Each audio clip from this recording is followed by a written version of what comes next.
Episode 6 की शुरुआत में हमें एक छोटा बच्चा दिखाते हैं जिसका नाम रोकुरोता है। उसके पेरेंट्स भी वहाँ बैठे होते हैं और वो बताते हैं कि रोकुरोता बचपन से ही बहुत ज़्यादा खाता है। फिर नेक्स्ट सीन में दिखाते हैं कि उसके पेरेंट्स मर गए हैं। अब सीन प्रेजेंट में शिफ्ट होता है जहाँ पर वही जाइंट क्रिमिनल जो कि रोकुरोता ही है सागिरी और गेंजी पर अटैक कर देता है।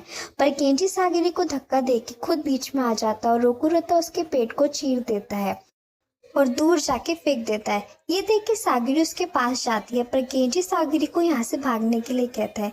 तभी रोकुरोता सागिरी पर अटैक करने के लिए आता है लेकिन गाबीमारू उसको लात मार के दूर फेंक देता है और कहता है ये क्रिमिनल है या कोई मॉन्स्टर। रोकुरोता खड़ा होता है जैसे उसे बिल्कुल भी खरोश नहीं आई हो।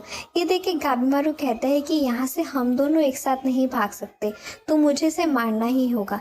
तभी गाबीमारू को उसके टीचर की बात याद आती है कि हमेशा पहले अपने एनिमी की एबिलिटी के बारे में जानो। तभी रोकुरोता एक पेड़ को उखाड़ के गाबीमारू की तरफ फेंकता है लेकिन वो उसे डॉच कर लेता है और साथ ही गाबीमारू यूजीहारा को उसके साथ लड़ने के लिए कहता है जो कि वहीं पर बैठे ये सब देख रही थी। इस पर यूजीहारा कहती है मैंने तो तुम्हें बस इन्फॉर्मेशन बताने का वादा किया था, ना कि तुम्हारे साथ लड़ने का। और फिर वो गाबीमारू के लिए चीयर करने लगती है। उधर रोकुरोता गाबीमारू को अपने हाथ से पकड़ने की कोशिश करने लगता है पर गाबीमारू उसे डॉच कर लेता है। फिर गाबीमारू उस पर अपने अलग अलग तरह के अटैक्स करता है लेकिन रोकुरोता पर एक भी काम नहीं करता। दूसरी तरफ सागिरी गेंजी की ब्लीडिंग को रोकने की कोशिश कर रही थी। गेंजी उससे कहता है कि इसका कोई फायदा नहीं है, तुम यहाँ से भाग जाओ।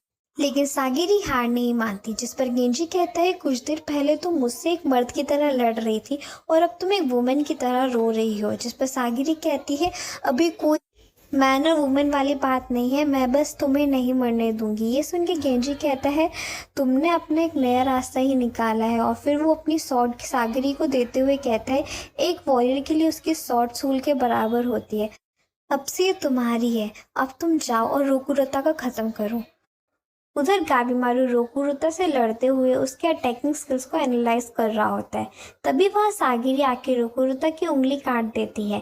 फिर गाबीमारू और सागिरी एक साथ लड़ने का डिसाइड करते हैं और प्लानिंग करते हैं कि गाबीमारू रोकुरोता का ध्यान भटकाएगा और सागिरी उसके पैर पर अटैक करेगी ताकि रोकुरोता नीचे गिर जाए और वो लोग उसकी गर्दन को काट लें। तो प्लान के अकॉर्डिंग गाबीमारू रोकुरोता का ध्यान भटकाने लगता है। उधर सागिरी उसके पैर पर अटैक करती है पर रोकुरोता को कुछ फर्क नहीं पड़ता। सागिरी पीछे हो जाती है और मन ही मन कहती है कि इसने मेरे सीनियर्स को मारा है तो मुझे इसे मारना ही होगा। और फिर सागिरी रोकुरोता पर अटैक करती है पर उसे कोई फर्क नहीं पड़ता। जैसे सागिरी को ये समझ आ जाता है कि रोकुरोता पर अटैक करने के लिए हमें उससे पहले स्टिल करना होगा, अगर वो हिलता रहा तो सारे अटैक्स नाकाम जाएंगे। इस पर गाबीमारू कहता है ये तो मुश्किल नहीं है। तभी उन दोनों को जोर की आवाज़ आती है जो कि रोकुरोता के पेट से भूख लगने के कारण आ रही होती है। रोकुरोता जोर जोर से रोने लगता है और उसकी आवाज़ इतनी तेज होती है कि बाकी लोग के कान फटने लगते हैं। रोकुरोता गाबीमारू पर जोर का पंच मारता है जिससे वो ज़मीन में घुस जाता है और फिर वो जैसे ही वहाँ से निकलता है तो उसका मुंह फट जाता है और उसमें से ब्लड निकलने लगता है और गाबीमारू वहीं गिर जाता है। रोकुरोता फिर से गाबीमारू पर अटैक करने के लिए बढ़ता है लेकिन तभी सागिरी बीच में आके उसके पंच की डायरेक्शन बदल देती है। सागिरी अपने सारे इमोशंस को कंट्रोल में करके रोकुरोता से कंटिन्यूसली फाइट करने लगती है। जी कहता है कि भले ही सागिरी की लेवल कम है पर वो स्वॉर्ड फाइटिंग में काफ़ी ज़्यादा स्किलफुल है। उधर ही ये सब केंजी भी देख रहा होता है और मन ही मन कहता है कि सागिरी के पास एक्सपीरियंस कम है पर जब उसकी ड्यूटी की बात आती है तो वो बहुत ही ज़्यादा ज़िद्दी हो जाती है और अपनी ड्यूटी को हर हाल में पूरी करती है। सागिरी रोकुरोता को फाइनली नीचे गिरा देती है और मौका का फ़ायदा उठा के वो उसके गर्दन पर अटैक करने के लिए जाती है पर रोकुरोता तभी खड़ा हो जाता है। ये सब देख के गाबीमारू को समझ आ जाता है कि ये सब सिंपल नहीं है और उसे फाइनली अपना निंजुत्सु इस्तेमाल करना पड़ेगा।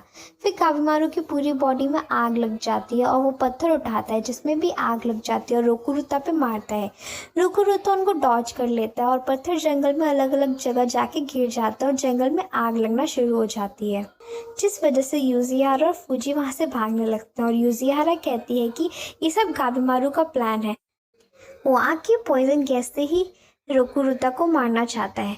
फिर हमें दिखाते हैं कि गाबीमारू सागिरी से खड़ा होने के लिए मना करता है। वो कहता है कि अगर तुम खड़ी रहोगी तो तुम्हें भी पॉइजन गैस की स्मेल आ जाएगी। उधर रोकुरुता को गैस से प्रॉब्लम होने लगती है और वो रोते रोते नीचे गिर जाता है और मौके का फ़ायदा उठा के सागिरी उसके गर्दन पर अटैक करने के लिए आ जाती है। लेकिन रोकुरुता ये देख के वहाँ से उठने की कोशिश करता है, लेकिन काबिमारू वहाँ आके उसके हाथ को पकड़ लेता है और सागिरी को मारने के लिए कहता है और फिर सागिरी एक ही बार में रोकुरुता की गर्दन को काट देती है। और फिर हमें रोकुरुता के बचपन के बारे में बताया जाता है कि उसके विलेज के लोग और उसके पेरेंट्स को किसी और ने नहीं बल्कि रोकुरुता ने खुद मारा था, क्योंकि वो उन्हें खा जाता था। प्रेजेंट में सागिरी रोकुरुता की गर्दन को उठाते हुए कहती है कि तुम्हारी कोई गलती नहीं थी, तुम्हें बचपन से ही ऐसा बनाया है। तभी काबिमारू सागिरी को यहाँ से जाने के लिए कहता है। सागिरी देखती है कि गेंजी अब मर चुका है और फिर वो गेंजी की शॉट को पकड़ती है और वहाँ से भागने लगती है और मन ही मन कहती है कि भले ही उसने इस आइलैंड पर अपने करीबी लोगों को खोया है, पर अगर उसे ज़िंदा रहना है तो वो कमज़ोर बिल्कुल भी नहीं बन सकती। तभी वो दोनों देखते हैं कि सारे मॉन्स्टर उस आग वाले पोर्शन की तरफ बढ़ रहे होते हैं। ये देख के काबिमारू कहता है कि ये बहुत अजीब है, क्योंकि एनिमल्स और मॉन्स्टर तो जनरली आग से डरते हैं। काबिमारू को आइडिया आता है कि अगर उन्हें एक्सिलर के बारे में जानना है तो उन्हें उधर ही जाना होगा जहाँ से ये मॉन्स्टर आ रहे हैं। काबिमारू और सागिरी वहाँ से जाने लगते हैं। काबिमारू सागिरी से पूछता है कि क्या वो बाकी समुराई के लिए वरीड है, जिस पर सागिरी कहती है कि नहीं, क्योंकि उन सब समुराई को पहले से ही पता था कि इस आइलैंड पर आना खतरे से खाली नहीं है।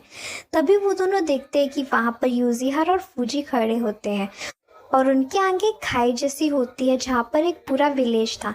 ये देख के फूजी कहता है, क्या यही विलेज पैराडाइज है जहाँ पर हर्मिट्स रहते हैं? नेक्स्ट सीन में हमें दिखाते हैं कि आज़ा और तोमा मिलकर मॉन्स्टर को मार देते हैं और आज़ा उस मॉन्स्टर का ब्लड को पी लेता है और फिर आज़ा तोमा से हर्मिट्स के बारे में पूछता है, जिस पर तोमा बताता है कि हर्मिट्स बेसिकली एक इमेजिनरी क्रिएचर्स हैं जो कि सुपर ह्यूमन है और वो हमेशा बुढ़े वाले फॉर्म में रहते हैं और वो इमोर्टल्स भी हैं और मुझे बिलीव है कि वो लोग इसी आइलैंड में पैराडाइज जैसे विलेज में रहते होंगे। ये सब आज़ा को फालतू लगता है। तभी उसे जंगल में कुछ हलचल दिखती है और वो वहाँ जाके देखता है कि वहाँ कुछ अजीब सी चीज़ें हैं जिसके ऊपर दो लड़कियाँ एक दूसरे को किस कर रही होती हैं। ये देख के दोनों भाई हैरान हो जाते हैं और इसी के साथ ये एपिसोड यहीं ख़त्म हो जाता है।